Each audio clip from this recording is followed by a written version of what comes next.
Romal, you are like phenomenal. Small business, nonprofit, foundations, fundraising, you pretty much do it all. You're really diversified. Can you talk about the significance and the impact grant funding has had in the work that you're doing?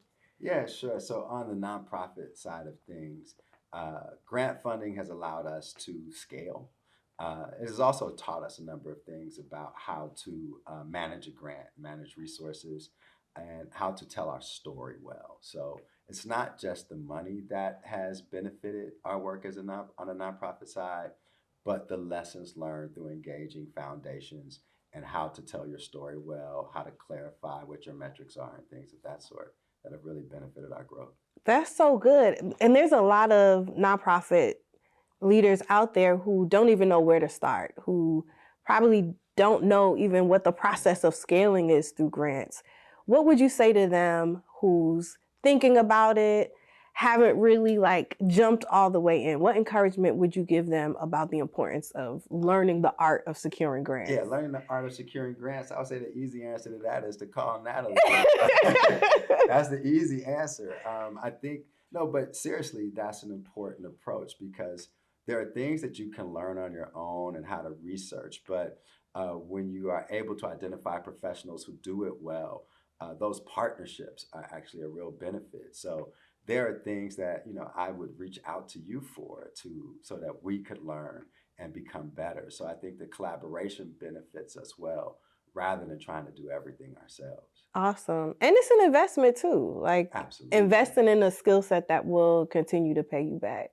Yeah, not only is it the investment and the skill set that would pay us back and benefit the work, but I find that building strong partnerships with people who are in the grant writing world, who know how to do the research, who know how to help you frame message and clarify metrics and outcomes, is a teachable moment. But then there is the synergy that benefits both, right? That benefits both the nonprofit and the business owner who is there providing services to help an organization grow.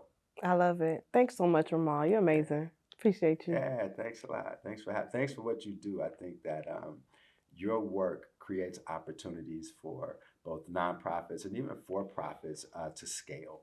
And scalability leads to sustainability. So without leaders who are professionals in their field, who know how to teach people those things, we would be stuck and we would stay small businesses. The goal of many small businesses to become a more robust, larger entity. And so that's why I think partnerships with what you do is very important. Absolutely. Thanks so much, Romal. Yeah. I just have one thing I want to give. That was so good. So good. Give me one funny story or something that happened that both of you guys can remember, or can you remember something about Romal? I just want. I got a good one. Okay. Because I don't know. All right, so we just talking now. This is social content. Yeah. All right, y'all ready? Yeah. Okay, so here I am struggling to like really walk in my entrepreneur path. And we have a mutual friend, and they're like, call Romal. And I promise you, I called Romal. He was like, you too old to be getting paid that little? Yeah, I definitely would say that. And what I appreciate about you, Ma, and I had a moment with another entrepreneur yesterday, and I just started pouring into him, is really my relationship with you of how you so freely gave to me at a time that I just didn't have a point of reference of what could be.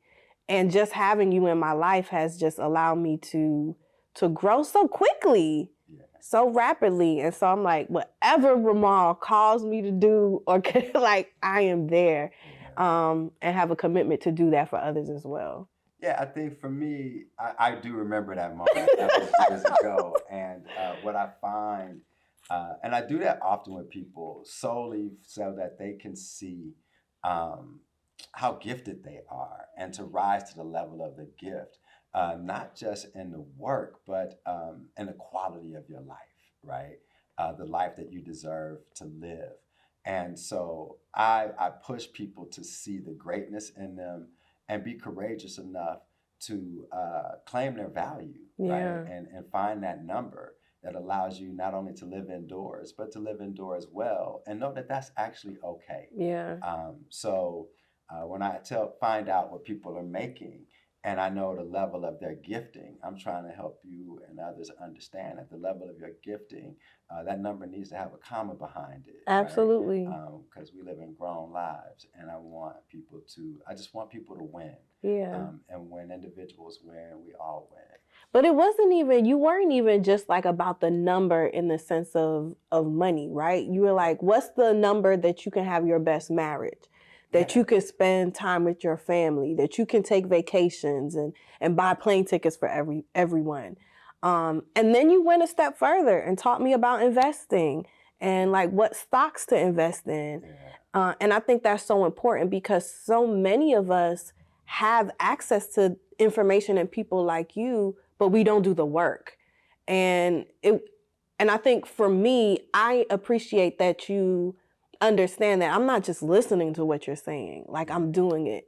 And that's a mutuality that I think is Yeah. so important. You know, the thing about that is most people don't know their number, right? And so, when I say know your number, I'm talking about what's that number you're going to have to reach so that you can live the rest of your life without working.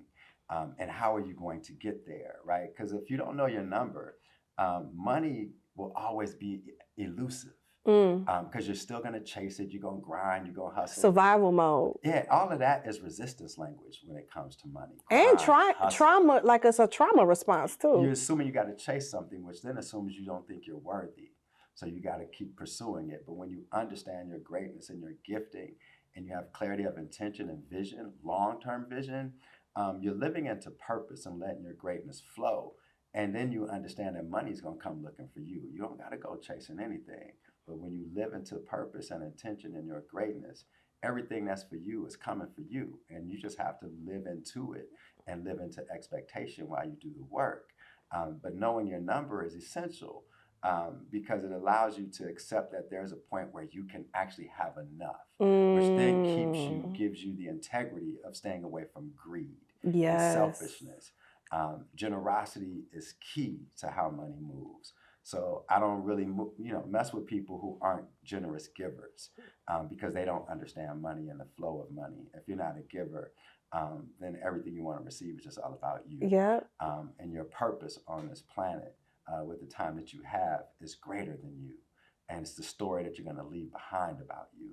And so getting clarity on that number, on your purpose and intention and how you want your story to end is what it's really all about. Well, that's it. I got nothing else to say.